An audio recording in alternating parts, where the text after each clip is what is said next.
Jambo Kenya, AFTV is on the way. From the 10th to the 16th of May, we're coming through. Thanks to our betting partners, Batika, with the support of Serena Hotels, Steam Energy Drink and Kenya Airways for making this possible. We'll be meeting fans, exploring your beautiful country and diving deep into Kenyan football culture. And of course, the big one, Liverpool versus the Arsenal. The big watch party going down on May the 11th. We've seen the passion online, and now we want to see it in person. Kenya, we're coming.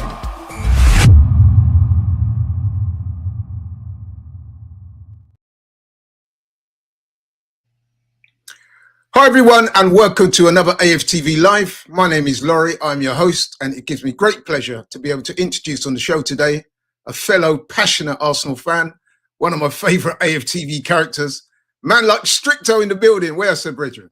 Yeah, I'm there. Good, man. How you doing, my bro? I'm not too bad, man, not too bad. Nice day today. Been chilling, doing some domestic stuff at home. Looking forward to the weekend. What about you? Yeah, same, man. Same. It's hopefully the weekend is nice, the weather, and of course, all matters football as well. So, are you going on Saturday? You going to the game? Yeah, tomorrow. Yeah. Can't lie, I feel like I need to get rid of my ticket, man. But I haven't got rid of it yet. Not you as well. I mean, I'm man. in the studio tomorrow because we're doing a watch along. But listen, I've been offered about 5 tickets for tomorrow, but I would have taken it, but I'm working, you know what I mean? So I can't take it. But I've noticed that a lot of men are selling their tickets. Yeah. Everyone's checked out, man. Everyone's checked out. It's not. Hopefully not, man. There's still a long way to go. Anyway, let's get to it. So you, Stricto, and everybody else here seen the title. Is Martin Odegaard being scapegoated for Arsenal's recent performances? The background to this title is fairly obvious, but I'll provide some context. So Martin Odegaard has been coming under a little bit of criticism recently. I think most people will acknowledge that. And going into the game against PSG, there was a lot riding on the game. It was a big game for him. People were saying, look, he needs to show up and show out. Unfortunately, that didn't happen. I mean, following the loss to PSG, a lot of the post-match talk concerned Martin Odegaard and his lack of performance. And we've got to be honest, man. I mean, listen, I'm an admirer of the man, but we've got to be honest. Tuesday was not a good game for Martin Odegaard, not at all. If I say he was disappointing, that's probably an understatement. And I've got some stats here, Stricto, for you. I mean, you may have heard these before, but I'll read them again for the benefit of those listening. So, Martin Odegaard's performance against PSG, no goals, no assists, 8 duels, only 2 won, 6 lost. He created just 1 chance. He had just 4 forward passes in the game. He lost possession a total of 14 times. He had just 1 successful dribble in the whole game out of 6 attempts. And he ended up being hooked after 89 minutes. Now, a lot of people said he should have got hooked far earlier than that. But as you can see, Stricto, from those stats, he was very under par. And it's worse, really, isn't it, when you consider that he's a captain and also he's the playmaker of the team. And in a big game like this, a lot of people would say that performance like that is not acceptable. So, as you can imagine, there was an avalanche of criticism coming his way after the game. Some said he went missing. Some people said he was a ghost. Some people went even further, Stricto. Some people are saying he should be dropped for the second leg next week. Some are even going as far as to say he should be stripped of the captaincy. Now, Stricto, you were at the game. So you are better placed than me. So I'm going to ask you two initial questions before we get deep into it. Right. Give me your take on the game itself first, and then second, put into context Martin Odegaard's performance. Well, the game. Yeah. Big game. Big, massive game. Semi-finals, first leg at home. We saw what we did against Madrid, making that home advantage count. And it seemed like both fans and players, because the Real Madrid game was vibrant, the atmosphere was electric. You could feel it as soon as you arrived. But with the PSG, it was sort of like that, but it got flat quite quick. And it wasn't because of the goal, but there was just something about the fans that weren't as electric as it was with Real Madrid. It was constant. I don't know whether it was because PSG who sang from the first to the last minute. They were constant. They were constant. Now, in terms of the game, I said to your brother, I said, you know what? I think we're being accused of being arrogant because we beat Real Madrid and we didn't play. And I actually thought quite the opposite. I felt we weren't arrogant enough against PSG, because I think sometimes. What do you mean by that? Explain that. Okay, there's times when you're arrogant, like how we was against Real Madrid. We saw the outcome. We saw people played with confidence. People played with shackles off their feet. People played with the handbrakes off. That's some sort of arrogance, and didn't fear Madrid and didn't respect what Madrid could do, but more so concentrated on what we could do. That's what I mean by that. And we didn't see none of that against PSG. It was the opposite. I thought we played scared. We played nervous. It was a weird performance considering what we had to look forward to. You know, you got a potential final to get to, and it just felt like they weren't up to it. Now, the Martin Odegaard scapegoat, I think watching it at the stadium, sitting next to my guy Steve, big up Steve, and Jake, big up Jake as well. We was all saying it. He's got to hook him off. I think there comes a time when a manager has to protect the player for the player's sake, for the team's sake, and for the fans' sake. And it didn't really matter who came on. It could have been the goalkeeper coming on for Odegaard. It would just get him off the pitch. He was stinking up the whole place. Now, I don't think it's a scapegoat for the defeat, but you have to admit his influence when he gets going is the reason why we point out his lack of influence, because we know how influential he could be. Now, if he's one of those players where, you know, he has no impact, no influence, that no one really cares, but we've got to acclimatize with how influential he is in that final third. Like you said, he's our creative player, how he plays with Saka and how he plays with Ben White on our right-hand side. To the point now, we don't get anything from him. You look at like what Bruno Fernandes is doing at United, which is a player he's often compared to. Bruno is dragging his team through, whether or not they're struggling or not. He's there to carry them through one way or the other. I'm sure we saw that yesterday. We haven't got that from this guy this season. Granted, he's had an injury. Granted, he's had, you know, all that stuff going on, you know, having a baby or whatever. But at some point, your standard shouldn't drop to that level. Now, I know people suggested him losing an armband. I think it's a bit harsh, because the question is, what has he done to lose the armband? Because for me, if you're going to lose captaincy over performance, I don't think that helps the chemistry of the team. Now, if it's over something he's done outside of, you know, being a captain, maybe perhaps like, I don't know, disrespecting a badge or something crazy that we've seen, you know, we've seen players lose captaincy for. But he hasn't done that. It's just basically he's out of form. And I hear people saying, yeah, give the captaincy to Rice. Now, if you know anything about Declan Rice, from what I've seen of him anyway, he seems like an honourable man, you know, a solid guy.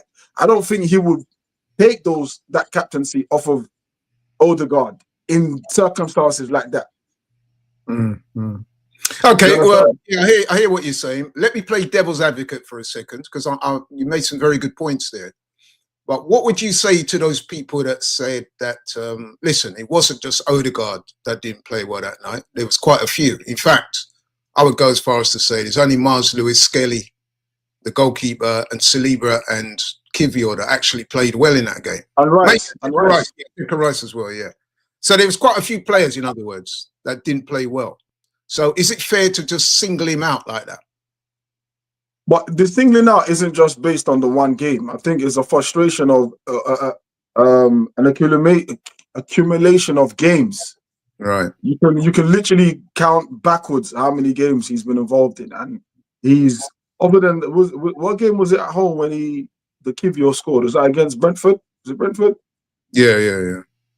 I think it was. Yeah. Other than that, he's done. The man has literally done nothing, and I think people are getting frustrated, and I think rightfully so. I think there's only so much he can do. He's clearly off form. There's nothing in his power to change that. He's clearly off form. He's clearly out of sync with the team. He's clearly not the same guy for whatever the case might be. But I couldn't. I think it's harsh to just point blank at him. But at the same time, we still have to acknowledge how shit he's been. Excuse my language. But let's not be around the bush. Yeah, you're He's definitely been not beating around the bush. Yeah. And we got here from Dale. He says he's calling him Odegaard. So, but he's saying that he isn't the problem. It's Arteta. I wonder what.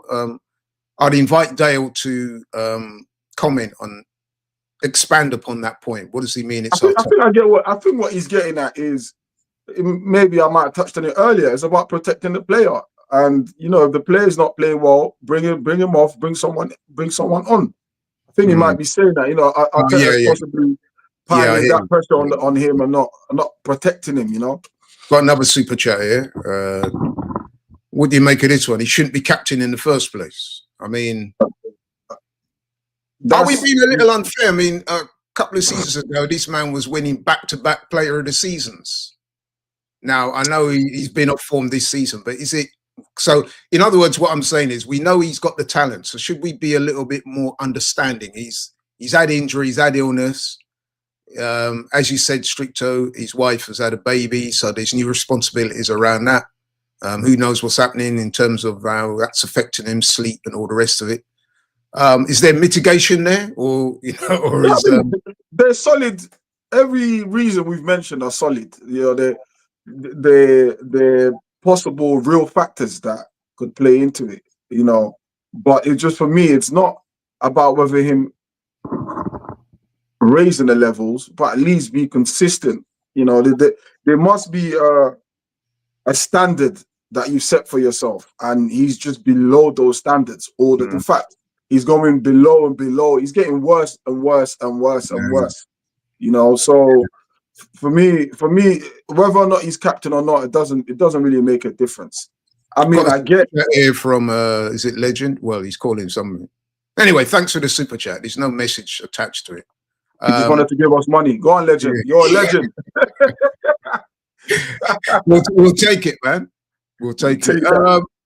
Right. So, what do you make of people that are saying that it could be a tactical thing? So, for example, some people are saying that if you look at Odegaard's performances when man like Havertz, when we got a proper centre forward or an established centre forward in the team, he's far more effective. That with the false nine thing, he's not been as effective. What do you think? There's some mileage in that? No. It's just his all-round play. It's just just not getting 5-yard passes right, often shortening the ball, getting in the way, not being strong enough. Those things have nothing to do with the system you're playing. It's literally an Odegaard issue. It's not adjust the system. He's literally been playing this system since he got Arsenal. We usually only play one way. Do you know what I'm saying? The excuse before that was, he hasn't had Saka, because he always often drift to that right and has that partnership with Saka. But Saka's back now, and he's even got worse. He's even got worse, and only God can help us right now because, like I said earlier, bro, we're seeing what Bruno Fernandes is doing for Man United. He seems to just be relishing in being the guy. The arrogance I talk about, that is what you see in Bruno. He's got that arrogance that I want to be the guy. I'm the guy. And now from Odegaard, he seems like he wants to hide. He doesn't want a part of it. I watched this guy, and I was saying to Steve, I said, today the player I'm watching is Odegaard. I need to see why he's starting. I need to see something positive. Yes, he runs about. But like Steve says, he just looks busy. He looks like he wants to look busy. When your boss is coming in and you're in the office and just, let me start typing. It just looks like that with his running. They're not even effective anymore. Do you know what I'm saying? He's pressing, which is one thing I used to be his one of his mainstays. But if he's still doing the running and the pressing. They're not effective. Excuse me. Yeah. They haven't been effective. Mm. So I could do with seeing someone. Like I said, it could have been a goalkeeper coming on for him. I wouldn't even have minded, bro. You know what I'm saying? Just need to see something absolutely different now. I need to see something different. Now, if it's going to get dropped for the return leg, I'm not against it either. I'm not. It might do him the world of good. You know, we've seen that work on so many players. You know, they get dropped, they get to at least see the game from a different perspective. They get to hear the crowd. They get to see the game around them. They get to see the bench. They get to see, you know, that desire again. Do you want to come on? Can you come on? Can you affect it? You know, it's a whole different perspective. So maybe he might benefit from that. I wouldn't be against it. Now, he's the captain. Likely not. You know, likely he's going to start because captains start.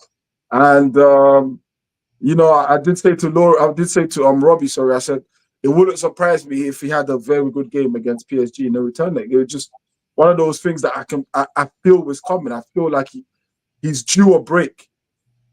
Yeah, no bigger game. Yeah, you make a very good point there, and I think that might be one of the reasons why the manager is unlikely to drop him, because when you got a player like that, you know, it's not like we've seen his talent. Like I said, he's had back-to-back player of the seasons. He scored 15 goals in Premier League seasons previously. So the man, you know, we know he's a talented player. Arteta sees him in training every day. So he knows how good he is. So I think that you could be right. It could be that he feels like something is on the verge. Remember a couple of matches ago, I think, was it against Ipswich? Odegaard had a decent game. He hit the post and he was lively. And a lot of people, myself included, was like, yeah, man, he's showing signs that he'll be back. And then in the next game against Palace, it wasn't happening again, innit? You know what I mean? Yeah, consistency, man. He struggled with consistency this season. Yeah. Would you get a player in his position? Like, would you look out, not to say necessarily replace him, or if you want him replaced, but would you consider bringing someone in that? You know what? That was one of the questions I was going to ask you. I read your mind. But you know what? So that tells me that a lot of people are thinking on that wavelength, because you do question it, don't you? You think to yourself, well, have we seen the best of him? Is it time that we look in that position? I mean, Wanyeri can play in that position, number 10. He's played there for us, the academy side, and apparently he does very well there. And he's left-footed, just like Odegaard is. So it's a similar type of energy. But I mean, obviously, Wanyeri is only 18 years old. So I doubt whether they're just going to rely upon him if they were going to look at filling that situation. But it's a real conundrum, man, because as you said, Stricto, how long can these less than stellar performances last before you have to start having a serious think about what you're trying to do? Because, you know, things are not looking great at the moment, man. I mean, the Champions League defeat on Tuesday was a disappointing one. If you look at our league form, it's not great, man. 1 win in the last 4. And like I said, only the Ipswich game can I look back at and say that Odegaard performed well. You know what I mean? And even that was not like outstanding. It wasn't like, if you're gauging it by some of his performances in previous seasons, that what he did against Ipswich, that would have been just standard regular team. You know what I mean? You're looking at that Ipswich game and saying, another thing is Ipswich. It's not like he played a 10-man Ipswich as well. A 10-man Ipswich relegation. I think they've been relegated now. There you go. You know, it's difficult not to have some sort of influence in that game. But those games don't matter. Like the Champions League at home in front of 60,000 fans. That's what we flipping pay our money to see. That's where we want our club to go. Those are the stages we want to be in. He doesn't show up. He doesn't show up. And people have been calling him out for a long time. A lot, you know, even before this season. Oh, he doesn't show up in big games. And I'm like, no, he does. He does his thing. He does his thing. But, you know, it's a case of what have you done for me now? Not what have you done for me. You know, what have you done for me lately? And fans are going to be onto him. And as a captain, he has to shoulder those. He has the responsibility as the captain to at least set a standard that is acceptable. At least. and to follow up and meet those standards. That just as a captain, naturally, that is, and the position he plays, unfortunately for him, you know, it's not like a Vieira where or a defender where, you know, your sort of job is to defend. His that job was another is, point I was going to make. That position, the number 10, man. I mean, there comes with that position a lot of responsibility. When you're number 10, you're effectively the playmaker, the creator. You're supposed to make things happen. People expect goals from you, assists from you. You know what I mean? Moments from you. You know what I mean? So it's one of them positions in the team, number 10, that you can't really hide in that position, man. You know what I mean? You can't hide. You can't hide in that position. You can't hide.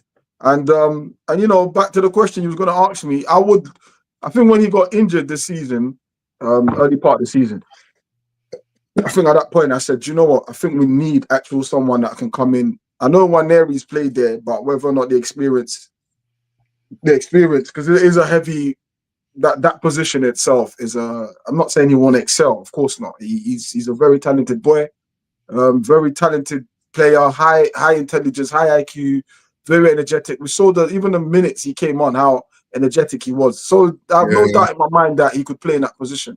But I want someone who's already established in that position, someone who comes in, hits the ground running. There's no time to, let's nurture him, let's give him, no, someone that knows exactly the demands and how to meet them. Do you understand? So for me, I looked at it when he got injured. I said, we have to.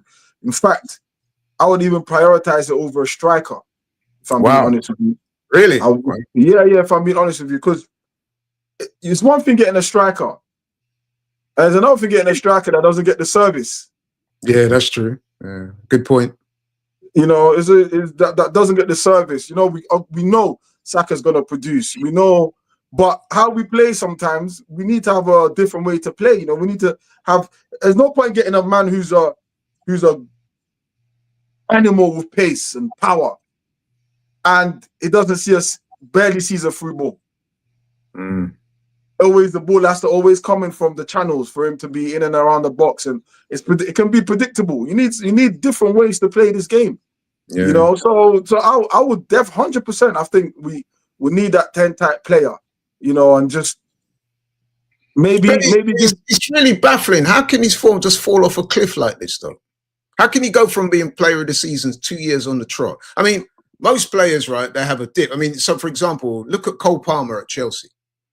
He's having a dip right now, isn't he? When you consider when he came into the club at Chelsea, he was scoring literally every week. He was doing this and everyone was all good. Now he's not scored for weeks. Man's missing penalties. Very similar to Odegaard, but he doesn't seem to be getting anywhere. I suppose the difference with Odegaard has been a consistent player. Yeah. Cole Palmer, we really don't have a barometer to measure him by. He's had one season and that's literally it. Do you know what I'm saying? Some don't even know if this is actually the Cole Palmer. This is the real Cole Palmer. Or last season was a fluke. There's no barometer to measure him by. But we've seen Odegaard. Odegaard's played at Man City. He's played at Real Madrid. He's played at big clubs. He's performed. We know what his left foot is lethal. You know. Do you know Odegaard also never used to miss penalties either. This season against United, you just knew he was going to miss that penalty. You just knew it. I was there. Yeah, you was there. Right behind the goal. And you're right. As soon as he stepped up, I was worried. Having said that, though, in that same game, when it came to the penalty shootout, he did convert his penalty. So you've got to give him credit for that. Yeah, but he scores that penalty. I know. Then doesn't go to penalties, does it? Yeah. But Stricter, a question for you, yeah. So if somebody's clearly off form, so we're all established that he's off form. We know he's got the talent, so it's clearly a form issue. So if you're a manager, how do you handle that? Hypothetically speaking, do you allow him to play himself back into confidence? Or at some point, do you say, you know what? Nah, man, I've got to take you out the firing line for a week or so and seek another solution, internal solutions, as the manager likes to call it. What do you do? Yeah, I think I take him out the firing line because that game, all you hear is Odegaard. Like Raf, you know, he's been scapegoated. You know, I think there comes a time where that's why I did the show today, because I actually did a show last week on Odegaard, and the title of that show was "What's Happened to Odegaard." And during that show, it was myself and Kenya. We were talking about the lack of form, and we were both saying, "Listen, I really hope that it starts to come together for the PSG game." And then the PSG game was probably one of his worst of the season. I've read you the stats already. So far from it that he was going to step up and say, right, if anything, it regressed. You know what I mean? So, yeah, I guess there's a real conundrum for the manager now because he's his captain. It's apparently they're very close. Him and Odegaard, Arteta and Odegaard are very close. Yeah. So I guess it's going to be a big. I mean, if he leaves Odegaard out and things don't go well, he's going to cop it as well, isn't he? The manager, they're going to say, "Oh, you know what I mean? You're messing with the team structure. You left out one of your key pivotal players, and there was no reaction from the rest of the team." So yeah, it's a real difficult decision for them. Yeah, but then I'll tell. This is where you earn your big bucks. This is where you earn your stripes. This is where you earn your respect. It's how you deal with managed situations like this. You know, it's not just about when things are going well. He's my captain. He plays it. There's times when you're going to have to make a difficult call, especially when our season is literally hanging on 90 minutes away from home in Paris. You've got to make the difficult calls. This is what your second highest paid manager in the world. At some point, you know, you've got to start making decisions that are uncomfortable for the player and is more beneficial and favorable for the rest of the team and the club. Odegaard is captain of Arsenal. He's not the main player in Arsenal. You know, I'd argue if that was to be on Saka, I suppose that could cause some sort of a stir. But I think Odegaard is deserved. The same way people deserve to start, Odegaard has deserved to be dropped. So when you say drop him, would you drop him for the Bournemouth game then? It doesn't matter. It doesn't matter. The Bournemouth game doesn't matter. In terms of I would argue that it does, to be honest. No, in terms of, I get what you're saying. Like in terms of like, we need to solidify that second spot, so we need to win that game. But I don't think we win that whether Odegaard plays or not. I don't think he influences that game any different than he's been stinking up the whole place. Do you understand? But I would just. It doesn't. It really. I think the Bournemouth game might be a good game to sort of bring in Ethan Nwaneri, see how he can play in that 10, and then take him to Paris. And if that means he can get a 45 minutes in Paris or 30 minutes in Paris, but at least we get to see what he's capable of doing. So it doesn't really matter whether Odegaard's dropped or not. I mean, other than maybe giving Nwaneri some sort of minutes so we get a look, but for me, where it really matters is I would drop him at PSG, but I do think he would have an influence in that game because I feel he owes us that. But I would definitely would like to see him coming off the bench. He's deserved it. You've deserved it, Martin. You've deserved it. Like no one would argue. No one would be like, "Oh, I can't see anyone who would be against that." I just cannot see it. Hey, people in the chat, let me know. Would you be against that? CM Funk might disagree with you. He says 100% scapegoat.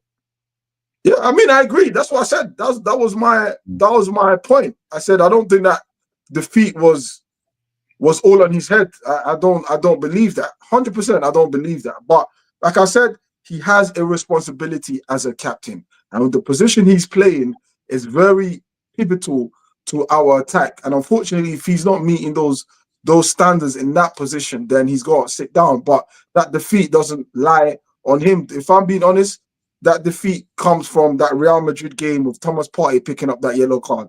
That's where I think we lost that game. It was lost in midfield. And that had nothing to do with Odegaard per se, but Odegaard didn't help us going forward. Simple way to put it. Yeah. No, I hear that. What about those people who say that leave him in the team and relieve him of the captaincy because the captaincy is putting more pressure on him? What do you say to people who say that? No. I mean, unless he don't want to be captain, but then that will speak more. I can't imagine he won't want to be captain. I can't imagine. I mean, he's captain in Norway as well. He's been captain in Arsenal for a few years.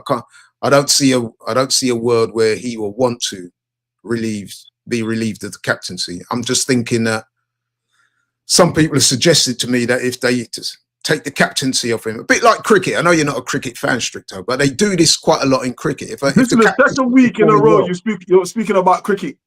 What's going on, Laurie? This is the second week in a row. No, but you know what it is? The reason why I mention that, Stricto, because I know you don't like cricket and I know you don't play cricket, but cricket is one of those games where the captain is a real focal point of the team. Even more so than football. The captain has a lot of responsibility. Right. And the captain carries a big weight in the team. So what they've done in previous ways, and when the captain is not performing, they've relieved somebody of the captaincy, but they've still left them in the team. And sometimes that has worked. You know what I mean? Because it worked with, you wouldn't have heard of him, a guy called Joe Root, who's a great batsman, England batsman. He was captain of England. His performances as captain were not as good as they were previously. So what they did, they said, right, we're going to take the captaincy off you. They gave it to Ben Stokes, kept Joe Root as one of the pivotal players, but not the captain. And his form went through the roof almost. Doesn't that cause a stir and the imbalance of chemistry, or does it? Or no, because apparently he was okay with it. The management team spoke to him and said, look, man, we value you. We value your performances. However, we don't think you're performing at your best, being burdened by the captaincy. So you know what? We're going to relieve you of the captaincy and let you focus on your game. And it worked. And anyone watching this that watches cricket will know that I'm right about that. Joe Root is his name. But anyway, so you don't think that works, no? No. I think if he accepts that, I think it will speak more about him as a person. Because I think that's professional embarrassment. You know, that's let's call it how it is. Getting your captaincy stripped for not performing is professional embarrassment. You're embarrassing me professionally. You're saying you're saying I can't lead my team. Now my issue isn't necessarily because he's not leading. My issue is he's not performing. Right. He's not performing, not because he's a captain, but he's not performing. Yes, he's a captain, and until he says, look, the captaincy's weighing on me, I can't, the expectations on me are too heavy, I can't carry them, then fair enough. That's someone that's being honest and being professional. I think you can say, all right, let's give it to someone else and have that conversation with the team.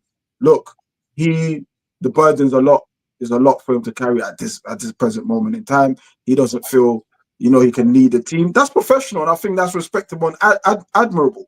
Even when a player says, look, I don't feel I'm in my right place to play right now. I don't feel I deserve to play right now. Can someone else, again, that's professional. Let someone else play. That's you saying, as you recognize that you can't meet your standards right now, but for the betterment of the team, someone else should have a go. That's professional. And, I don't think stripping off the captaincy, I think that will create a massive problem within the dressing room, especially when it's not gross misconduct. Right. It's not something in his, you know what I'm saying? He hasn't said anything wild. He hasn't done anything wild. Odegaard's one of those players, you barely hear of him in the newspapers. He doesn't, he's been young, but he's quite much, he's got a very mature head on his shoulders. Yeah. He's married, got a child. You barely ever hear anything controversial. No, you're right. I mean, the noise coming out very of the prime. He could be a prime minister type guy. Do you know what I'm saying? Yeah, he's very statesman. Thank you very much. Yeah, very clean cut. So to strip him of something that has got nothing to do with gross misconduct, I think we have to be very, very careful. And I think players will revolt against that. And I could lose the dressing room by doing that. Because I don't see how any other player would take the captaincy with respect. Because if you offer if you're saying he should be dropped, then who would you make captain then for the game? No, that's a different conversation. Because then that's what I'm asking you. Who would you? Then for me, if he doesn't play on Tuesday, for example, big game, who do you make captain? Then the assistant captain, the next in line. I think it might be Saka. I think Saka's the next in line. Then it's Saka. And if Saka don't want it, then maybe Declan Rice takes it. But I think it has to be under those circumstances where he loses his captaincy. He's the club captain. Not just because of what he does a lot. He has a lot. He's not the typical old school type English captains we've seen over the years. Your Tony Adams, your David O'Leary's, your Roy Keane's, he's not the typical British type captain, where they wear the armband and every time they wear it, they turn into some warriors. Do you know what I'm saying? He's more on the Cesc Fabregas type. Yeah, I would describe him as a captain. I mean, he's not the most demonstrative, and you're right, he's not a fist pumper per se. I mean, I know he does all that, but they're all doing that. That's starting to annoy me with some of the players. Yeah, it pisses me off. It pisses me off. Yeah, that's another story for another day. But yeah, so he's not the most demonstrative, but I think what he does do is lead by example. So when he's leading the press and he provides the energy of the team, he's like a focal point, isn't he? So the players look to that and say, yeah, that's our leader. And when things are working well, that works well. But yeah, I wouldn't say he's like the old school sort of, come on. Even the new school, he's not even a new school captain. If you look at every other captain in the Premier League, let's say Chelsea, Reece James, he's not imposing. He doesn't scare you. Do you know what I'm saying? He's not. Yeah. He's not. But there are some players, Stricto, they don't need to. So, for example, you mentioned Bruno. So remember earlier in the season, Bruno was getting very criticised for his captaincy. They were saying that he was petulant. He's not a real leader of men, blah, blah, blah, blah, blah. But now he's turned it around because now people are saying he's dragging the team up with his performances and what he's doing, he's coming up with important moments and that shows leadership. So I guess what I'm saying is there's different ways to be a leader. It's not all about who can shout the loudest, who can fist pump and stuff like that. The game has changed, hasn't it? The game has changed where, back in the day, you knew who the hardest player was because he had the armband. You had to be someone that physically was, physically imposing, someone who's probably the strongest, the most vocal, the person who wasn't afraid to speak at any point. He wasn't afraid to pick a man and tell him 1, 2 things, But the game has changed now, like you said. Now it's about, if you look at our recent captains, before Odegaard, it was it Aubameyang? Yeah, Aubameyang. Aubameyang was like that. He wasn't what I call demonstrative. He's not exactly. But when he was at the club and he was scoring goals, that was he became the focal point of the team. Yeah. But when Henry was captain as well, you know what I mean? Henry was captain, but I mean Henry was different for me. I think with Henry he was physically imposing. He was sort of like the hybrid between the two of the modern captain. I think he was one of those players that the other players in the team looked up to him, and he had that aura, didn't it? You looked up aura. To him. Thank you. You found the word. Yeah.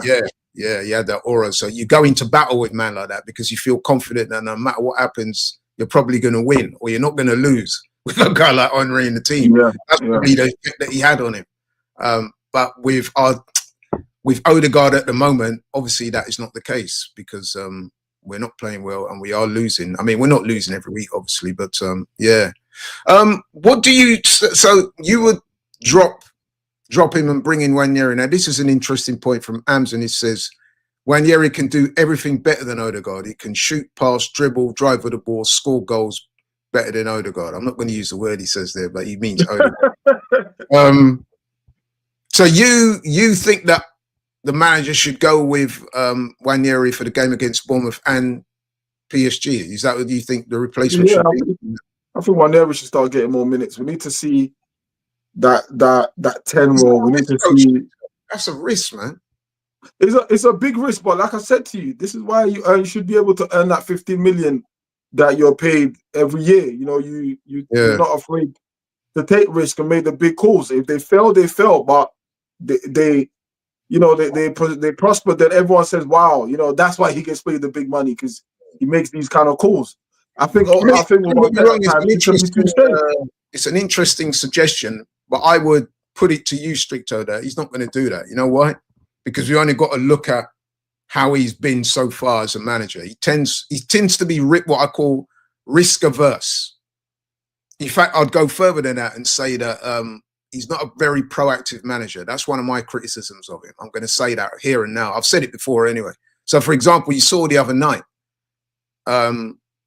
his first substitution in a game that we were losing and needed a goal was the 85th minute, and he took off 89 on Ben White. No, the first substitution. Oh, the first. Oh, Ben White. Okay, yeah. On. So I'm like, yo, man, we need a goal. You're bringing on a right back. Okay, they're saying that Timber had muscle spasms or cramp or something like. I don't know. Okay, fine, but come on, man, we needed a goal. You needed to change things up a bit. It's almost like the game just meandered out. I mean, I don't know about you. I was quite frustrated about him. I wanted to see Wanyeri. I wanted to see him change up the midfield because we were losing the battle in midfield. That was obvious. I wanted to see him change it around. You know what I mean? And you're right. We were missing Partey, but you got Zinchenko on the bench. You got Tierney. You could have made some changes. At least you can say when the game done, well, I tried this. It didn't work. You know what I mean? But not to do anything. I was disappointed by that. I mean, you were at the ground. Were the fans saying similar or what? We were all saying it at half time, Laurie. Wow. At half time was that a change needed to be made. When half time elapsed, 10 minutes into the second half, we said it again. Maybe he's gonna give him another 5 minutes. And before we knew it, we was in the 80th minute. It was like, what the hell is going on here? Yeah. You know what I'm saying? Especially like he hadn't been in we hadn't really, other than, I remember it was Skelly that made that chance for Martinelli, wasn't it? He carried the ball. No, it was Declan Rice. Oh, no, Declan Rice made the chance for Trossard. For Trossard. Yeah, you're right about Skelly. Yeah. And those threats were coming from deep. Yeah. Not from up top. It was from deep. It was from Declan carrying the ball and with Skelly carrying the ball. That's right. So it was like at some point now you've just got to make something different. I'm not a big fan of Zinchenko, but it was that sort of game where you'd be like, right now I wouldn't even mind Zinchenko coming on. I wouldn't even mind. Yeah. Because Zinchenko. Zinchenko is his player. Exactly. But then what does that tell you of what he thinks of them? You know what I mean? So it's not like what he thinks of them. No, I'm not going to use him because I don't rate him. You rated him. You brought him to the club. Likewise, Sterling. You know what I mean? So exactly. No. We definitely don't want to see Sterling. Okay. Forget Sterling for one second. But you got Zinchenko there, who's an established player, experienced player. He's a Ukraine international. He captains Ukraine. So it's not like he's not played in big games before. So you can't use that as an excuse. You know what I mean? So you played him in recent weeks. He scored a goal, didn't he, against Ipswich? Was it Ipswich or Palace? One of them. Zinchenko scored, didn't he? Zinchenko scored? Yeah, he scored a goal recently in one of our games. Nah, man. Zinchenko has scored since PSV or something like that. You sure about that? Who would have scored the other day? Didn't he score against Ipswich? When we beat them 4 whatever. Trossard got a brace, I think. Martinelli. Oh. I know he scored recently anyway. But anyway, regardless of whether... No, check that because that's doing my mind. Someone check that. Where's my other phone? Check that out. But anyway, regardless, he's an international player of renown. Arteta brought him to the club. We're struggling. We need to change things up a bit. I expected to make some changes. Give these men a chance to show what they've got. You know what I mean? And if they're not up to it, then you can say, right, they're surplus to requirements for next season, blah, blah, blah. So I just found that whole game disappointing, man. I mean, it wasn't just Odegaard, and that's one of the reasons why I don't think it's right to just call him out because let's be honest, Stricto, man. Trossard dropped the ball. Martinelli dropped the ball. You know what I mean? Even Saka flitted in and out, but largely he got marked out of the game, really, innit? To be honest with you. Yeah. So I can understand why some people are saying, okay, Odegaard clearly didn't play well, but we shouldn't put it all on him because there was a number of players that for whatever reason didn't show up, man. I mean, PSG made a really good start. They looked sharp, they looked bright, and I think them scoring. My thing thinking on that game is that when they scored that goal after 4 minutes, and given the way they'd started the game, I think that sucked her. I think Arsenal was shell-shocked. It's almost like in boxing, you come out for the first round, and the man, boom, and he drops you, yeah? Mm. And then for the next couple of rounds, you're thinking, rah, what happened? What happened? You're still a bit discombobulated, and it takes you a while to get back into the fight. That's what happened to Arsenal. From the minute the game started, PSG was zipping the ball around. They score after 4 minutes. Arsenal thinking, rah, what's happened there? And then it took them a while. I mean, because for the next, 30, 35 minutes, PSG were clearly the better team. Then Arsenal came into it a little bit, right? Then, just as they were getting a little bit of momentum going, the half ended. You come out for the second half. Arsenal started okay, but they never really kicked on. And then it just kind of petered out. At that point, that is when I expected Arteta to make some changes. 60, 65 minutes, 70 definitely. But my man waited until the 85th minute. And then the real threat that we got on the bench, legitimate threat that you say, right, you bring on this man, he's got it in him to make something happen. We don't see him until the 89th minute of a 95-minute game. And I just found out. I can't defend that. I honestly can't defend that because it just shows that he was, for whatever reason, was happy. You're happy with what's going on. You're happy with what you're seeing. Yeah, some people are saying that it was almost like he just thought, right, we'll take the 1-0 and go again. Do you think that's true then? Because some people said that. Robbie said that, actually. He didn't say that. He said that might have been the case, that he didn't want to take any risks because if we go 2 or 3-0 down, then the tie is effectively over. But we nearly did anyway, because let's be honest, if you're going to criticize PSG, the one thing you would criticize them for is their finishing, because they were profligate. Had they not, they hit the post, they hit the bar. There was a couple of one-on-ones that I'm like, rah, that could have been game over. Yeah, no, they let us off the hook. They really, really let us off the hook. They did, man. I was watching some of them passes, Laurie, yeah. Oh my God. I literally sat in my seat, couldn't believe how crisp and quick they were moving the ball. And I think the one that put in, is it Barcola? Yeah, he dragged it wide. That move there was very Wenger-like, very Barcelona-like. Touch, in. You know what I'm saying? And maybe we were fortunate that, they had a lot of bad finishing. But going back of Nwaneri there, like you see what Lamine Yamal was doing at Barcelona. I'm not by any means comparing the two. But at some point you think, wouldn't that be nice for us to have, our very own academy players setting the world alight? Sometimes. Well, I'm sorry, not Saka. Nwaneri is the nearest thing we have to that. Yeah, that's what I personally think he's the most exciting young talent in the Premier League. He's don't get me wrong, I'm not comparing him with Yamal. Yamal's done it on much bigger stages. But if you look at Arsenal, Nwaneri is the nearest we have to a Lamine Yamal. So why not try it? And that literally, you remember the time Rashford broke through with United when they didn't have no strikers. And against this Michelin or whatever they're called. I remember that game, watching that game. Yeah, I remember it. Yeah, I remember. Rashford just coming on, just turning the whole place upside down. Yeah. Because that's what young players do. That's what young players do. They dream about moments like this, announcing themselves to the stage. You think, 1-0 down against the favourites of the Champions League, really got nothing to really lose other than, like you said, keep the score to 1-0, go again. He could have just come on and just. I would have said, go on there and just do what you do. That's what I wouldn't even. I said, look, you don't even have to track back. We're going to try and get you the ball.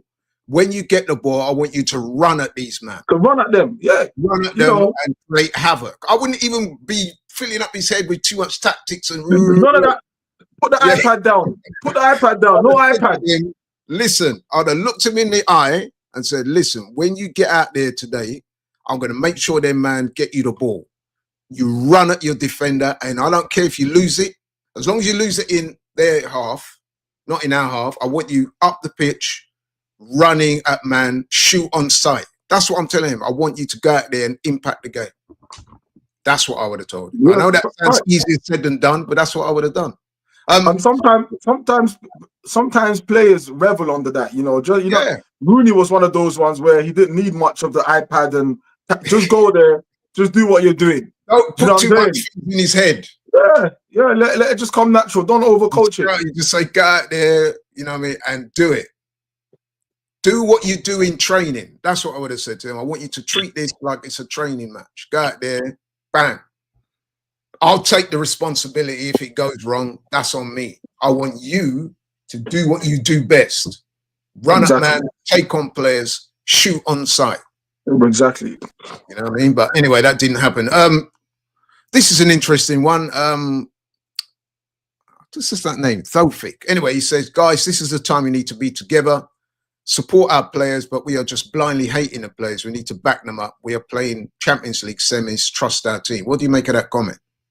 I guess it is a reasonable comment to make. But what I would say, before I bring you in, Stricto, and I've had this conversation with a few people online now, that's fine, yeah?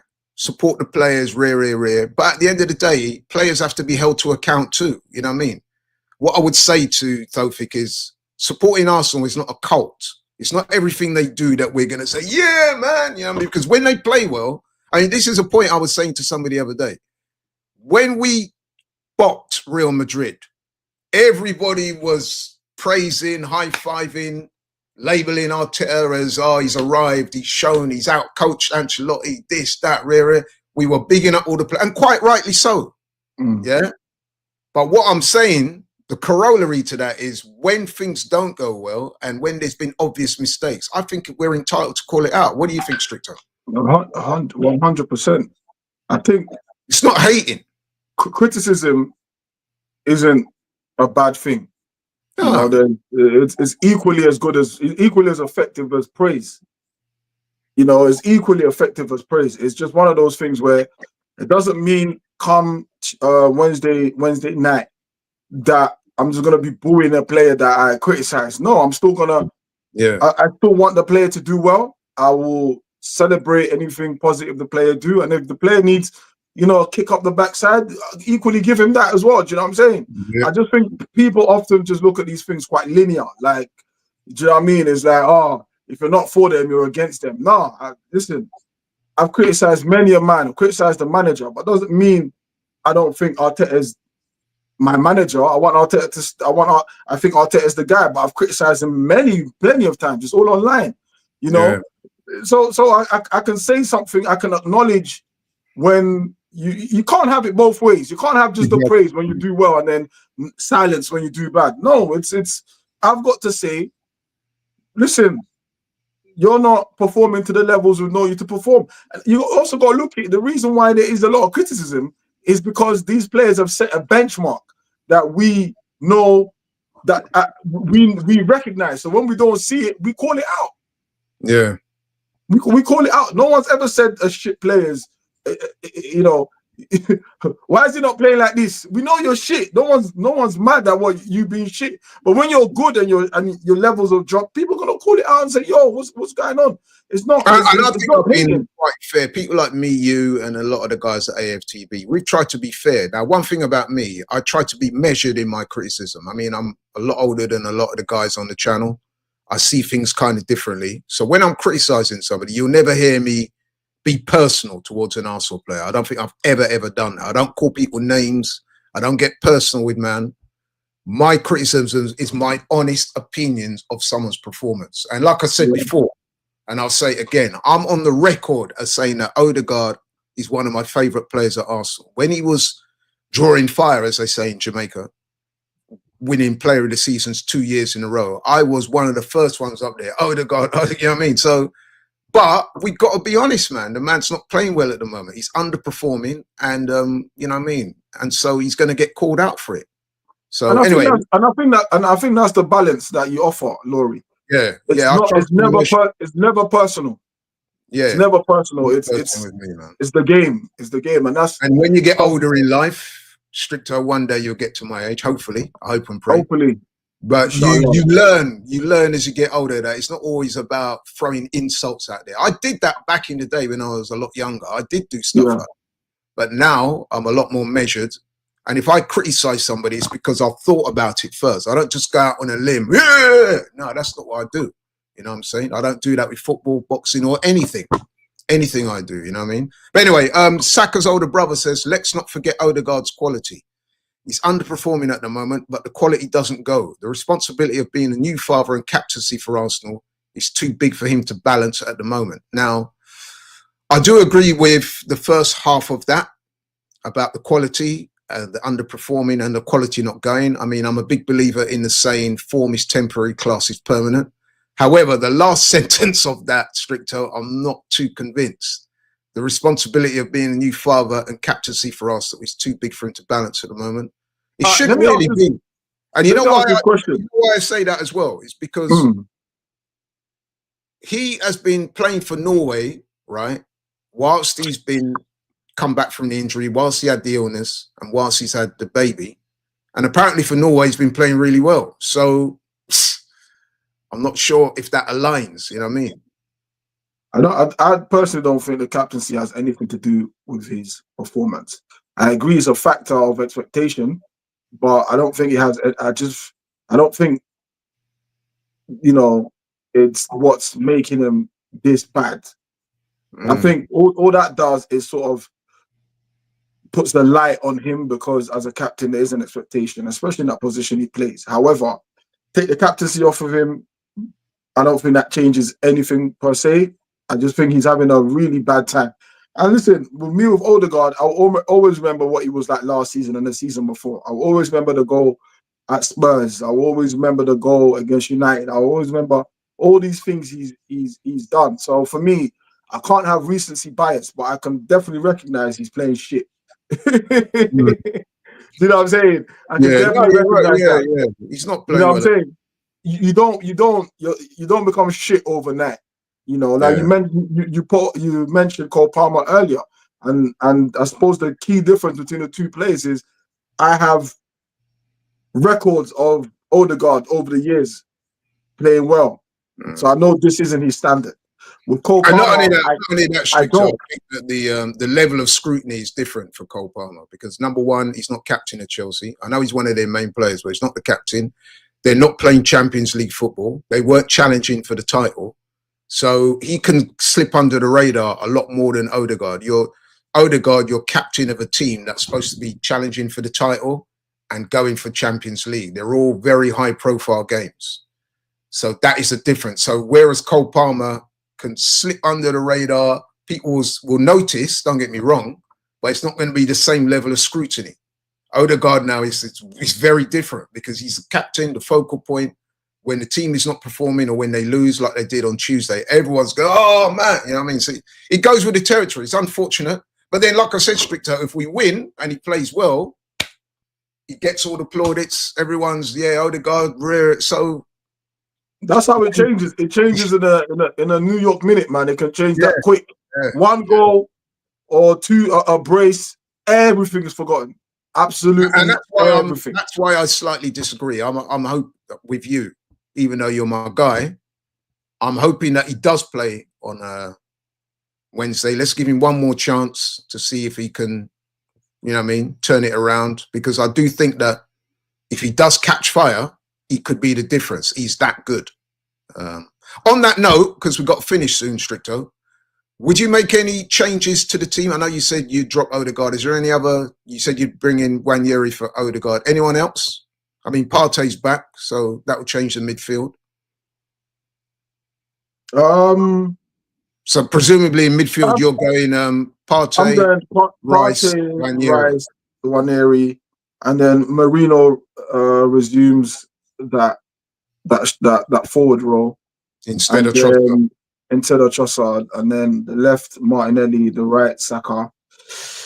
Now I don't know about the injury. I don't know if you've heard anything with Timber, whether or not it was just precautionary or whether or not he had picked up something in that game. I don't know. But are you talking about the PSG game, or are you talking about the game primarily about the PSG game? But I was going to ask you about the Bournemouth game as well, because what I was going to ask you, my supplementary question was going to be, do you use the Bournemouth game to look at these changes before Wednesday? In other words, what I'm saying, do you put out the team you're going to play against PSG, against Bournemouth, or do you rest a load of players and, you know what I mean? Because that Bournemouth game, we do need to win that game, you know. I mean, I need to point out to you, Stricto, that we're second at the moment, but only by 5 points. Newcastle are just 5 points behind us. City are just 6 points behind us. And like I said, our league form is not great. 1 win in 4, and that was against a 10-man Ipswich. So I mean, essentially, it needs to be a mixture of dropping some players, but getting them involved. But also, you got to balance the question you got to really ask is, where does our season lie? Does it lie in finishing second in the Premier League, or does it lie in Paris? So how do you want to balance it? Because you win the Champions League and finish 4th. Nobody gives a damn that you finish 4th.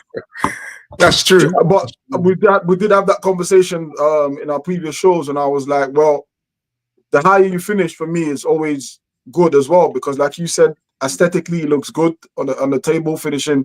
You know, Liverpool have already been crowned champions, so if you can be the second first, then aim for that. But I think in this moment where we're having injuries, players not on form, we have to manage, and we have to manage the player. The team basically picks itself.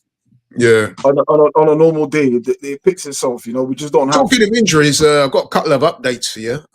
There's talk, you may well have heard it, that Havertz could be back before the end of the season. Now, when I say that, I don't think he's going to be back before Wednesday. They're saying that he might be back before the end of the season. I think that was something that come out of the manager's press conference today. Also, I think Jorginho's nearing return. So, yeah. It's a pity that we ain't back for... Those things don't matter right now, because the end of the season isn't May. The end of the season could be on Wednesday, as far as I'm concerned. Well, I don't like when you say that, but yeah, there is an element. Let's keep it 100, bro. At the end of the season could be Wednesday. You should say those things, because you could manifest it when you say that. You know what I mean? Well, the universe. You heard me say could. Operative word, universe. Could. I didn't say it's the end of the season, universe. Yeah, I know. English. I'm trying to think about that, man. Because I spoke to Curtis today, and he said the same thing. He said, "Do you know that if we go out on Wednesday, that's pretty much the season done?" I was like, "No, don't say that, man." But yeah, I hear it. It's the season. It's not pretty much. It is the season done. Give me a prediction for Bournemouth, and more importantly, Wednesday.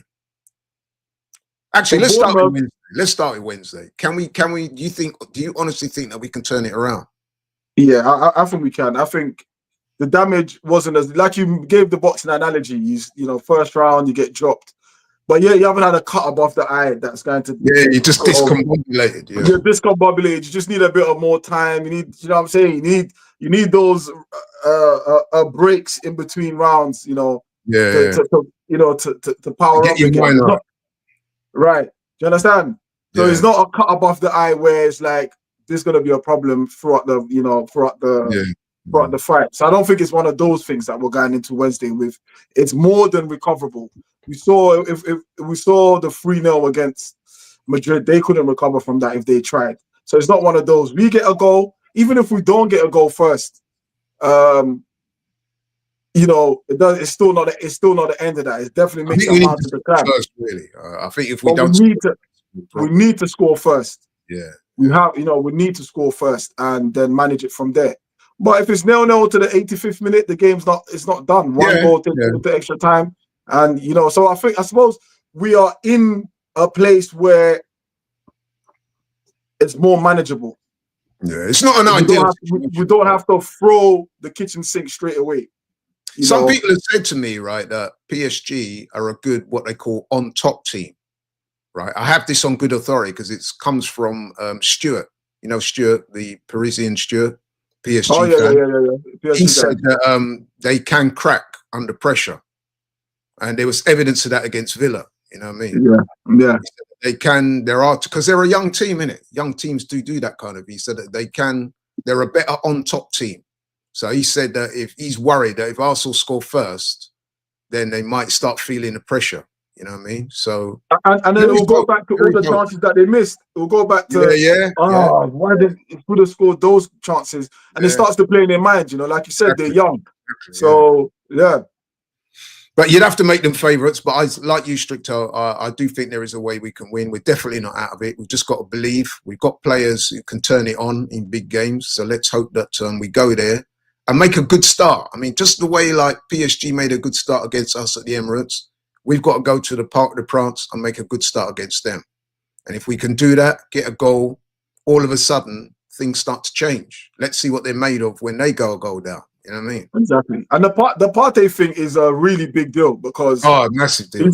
He's you know, when I spoke to some French guys, the PSG fans before the game, for my vlog, my match day vlog.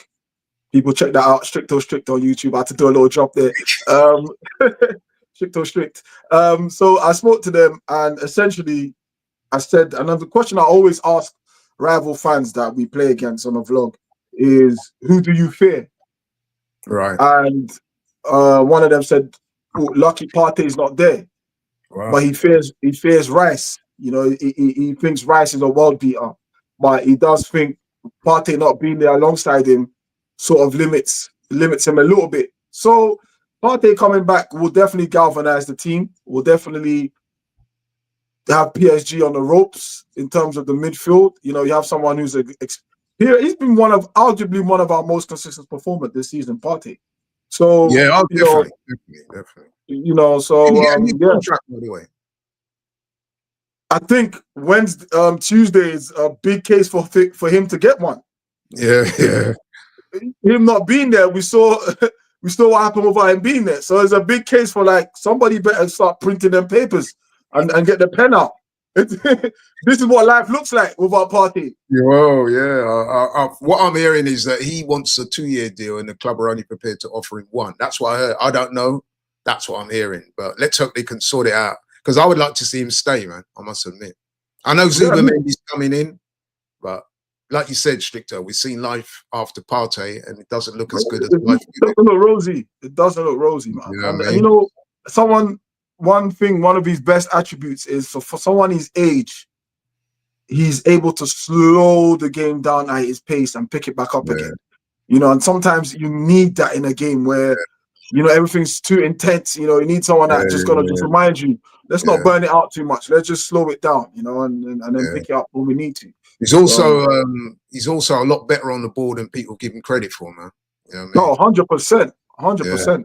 His ball carrying abilities are on, you know, and he can not score spoken about enough.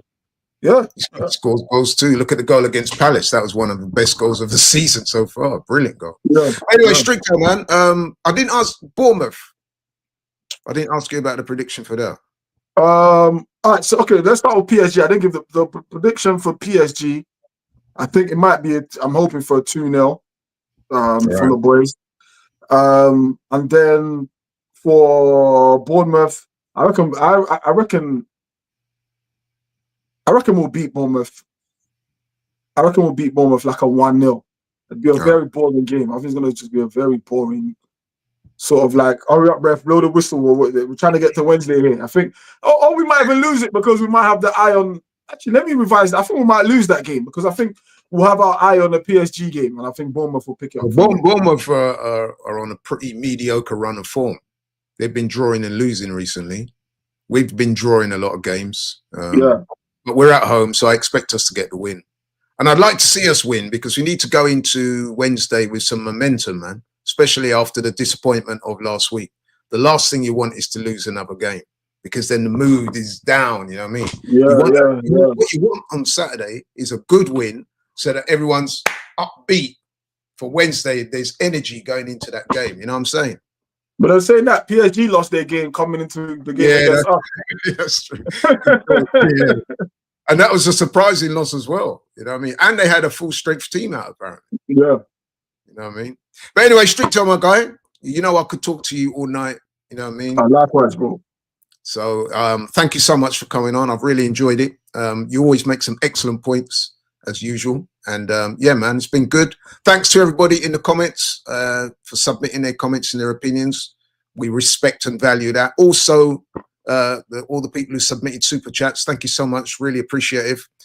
I am out. Stricto is out. We'll catch you on the next one. Take care. See you soon. Have a great weekend. Jambo Kenya, AFTV is on the way. From the 10th to the 16th of May, we're coming through. Thanks to our betting partners, Batika, with the support of Serena Hotels, Steam Energy Drink and Kenya Airways for making this possible. We'll be meeting fans, exploring your beautiful country and diving deep into Kenyan football culture. Of course, the big one, Liverpool versus the Arsenal. The big watch party going down on May the 11th. We've seen the passion online, and now we want to see it in person.